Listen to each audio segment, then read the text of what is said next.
ज्योत स्वरूपी निरंजन भी कहलाता है, 21 ब्रह्मांड का स्वामी है,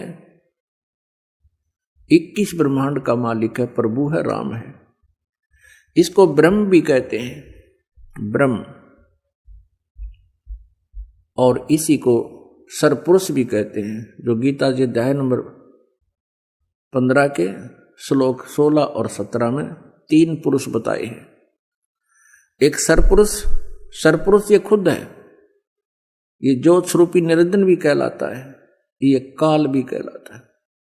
और एक अक्षर पुरुष, अक्षर पुरुष 7 शंख ब्रह्मांड का स्वामी है, 7 शंख ब्रह्मांड का स्वामी, 7 शंख, नील पद्म शंख, वो अक्षर पुरुष कहलाता है। अक्षर का अर्थ होता है जिसका नाश ना हो, अविनाशी। लेकिन वास्तव में ये अक्षर पुरुष, जिसे परब्रह्म भी कहते हैं, ये भी अविनाशी नहीं है, इसकी भी आयु सीमा है। इसीलिए गीता जी अध्याय नंबर 15 के श्लोक 17 में कहा है कि उत्तम पुरुष तु अन्य परमात्मा इति उदाहरते, यह लोक तरम आविश्य विवर्ती अवै ईश्वर है। उत्तम पुरुष, जैसे गीता जी अध्याय नंबर 15 के श्लोक नंबर 16 में 2 पुरुष बताए, सरपुरुष और अक्षर पुरुष, और साथ में यह भी निर्णय दिया है कि इनके तथा इनके अंतर्गत जितने भी प्राणी हैं ये सभी नाशवान हैं, और जीवात्मा किसी की मरती नहीं, वो अमर है। इसलिए 17वें श्लोक में 15वें अध्याय के तुरंत कहा है कि उत्तम पुरुष है तू अन्य, यानी पुरुषोत्तम, पुरुष उत्तम, उत्तम पुरुष, उत्तम माने श्रेष्ठ, पुरुष माने प्रभु, यानी अच्छा भगवान। तो इसका मतलब है कि दोनों अच्छे नहीं है, सरपुरुष भी और अक्षर पुरुष भी। इसलिए उत्तम पुरुष अन्य बताया है, और उसी को परमात्मा कहा जाता है, और वही तीनों लोकों में प्रवेश करके सबका धारण पोषण करता है, वो है वास्तव में अविनाशी परमात्मा। अब यहां ये भ्रमित संत, ऋषि, गुरु आपको भ्रमित कर सकते हैं। 15वें अध्याय के 18वें श्लोक में गीता जी में ये सरपुरुष गीता ज्ञानदाता कहता है कि मैं लोक वेद के आधार से पुरुषोत्तम प्रसिद्ध हूं, क्योंकि मेरे अंतर्गत, मेरे 21 ब्रह्मांड में जितने भी प्राणी मेरे प्राधीन हैं, उनसे मैं उत्तम हूं, उनसे श्रेष्ठ हूं, उनसे तगड़ा हूं। इसलिए मैं पुरुषोत्तम नाम से प्रसिद्ध हूं। केवल लोकवेद, लोकवेद माने दंत कथा, जो वास्तविक ना हो। जैसे हम अभी तक श्री ब्रह्मा जी, श्री विष्णु जी, श्री शिव जी को अजन्मा कहा करते थे, सुना करते थे, इनके कोई माता पिता नहीं, इनको सर्वेश्वर, महेश्वर, मृत्युंजय, कालज्य, सर्वेश्वर कहा करते थे। ये लोकवेद था, ये दंत कथा थी। वास्तव में इनके इतिहास में लिखा है, इनकी जीवनी में लिखा है कि नाशवान है और इनकी जन्म मृत्यु होती है। इनकी माता दुर्गा है और पिता ज्योत निरंजन काल, ये सरपुरुष है। ये स्वयं भी स्वीकार करता गीता जी अध्याय नंबर 10 के श्लोक नंबर 2 में कि मेरी उत्पत्ति को न तो देवता जानते हैं, न ये सिद्ध पुरुष और न ये ऋषि जानते हैं, क्योंकि ये सभी मेरे से उत्पन्न हुए हैं। तो पुण्यात्मा, वो पुरुषोत्तम कोई और है, और वो पुरुषोत्तम रहता कहां है? वो शाश्वत स्थान में रहता है, सनातन परमधाम में रहता है, और वहां से चलकर आता है। हम सभी आत्माएं उस परम अक्षर ब्रह्म सत्य पुरुष कबीर देव जी की हैं। वो हम सबका पिता है, चींटी से लेकर हाथी, रंग से लेकर राजा तक का। लेकिन यहां काल ने हमें अपने स्वरूप से ही अपरिचित करा दिया, हमारे वास्तविक ठिकाने से हमें गुमराह कर दिया। यहां जन्म मरण का विधान हमें फाइनल बता दिया, अपने आप को इसने निराकार सिद्ध करवा दिया। क्योंकि ऋषि महर्षियों ने परमात्मा पाने की चेष्टाएं की, क्योंकि आत्मा परमात्मा से बिछड़ने के उपरांत उसी दिन से इसकी खोज में लग गई। क्योंकि आत्मा को परमात्मा के अभाव का बहुत गहरा धक्का लगा।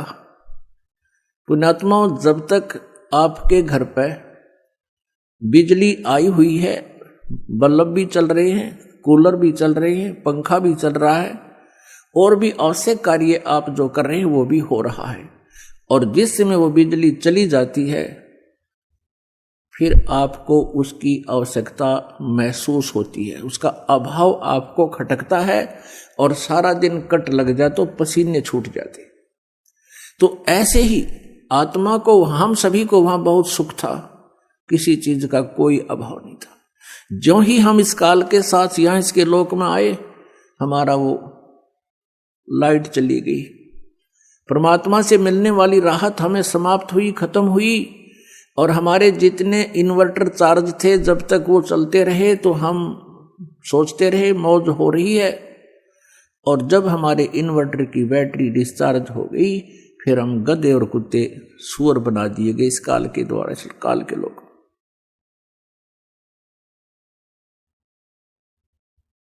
तो पुण्यात्माओं, उस परमेश्वर की तलाश हमने उसी समय से शुरू हो गई, क्योंकि सबसे पहले हम सभी को इस काल ने अपने कृत्रिम स्वर्ग लोक में रखा, कृत्रिम, बनावटी, नकली, और वहां हमारी ही पूंजी को हमें ही देता रहा। एक रेस्टोरेंट बना लिया इसने। हम जो वहां राम नाम की पूंजी लेकर आए थे उस रेस्टोरेंट में इसने हमसे छीन ली, और सुविधाएं जो देता था उसके चार्जिंग शुरू कर दिए, उसके चार्ज हमसे लेने शुरू कर दिए। जब हम कंगाल हो गए, पृथ्वी पर पटक दिए, कुत्ते और गधे सुअर बना दिए, और मनुष्य जीवन, एक मानव जीवन इसने हमें देना पड़ रहा है, क्योंकि इसको परमात्मा ने एक श्राप लगा दिया।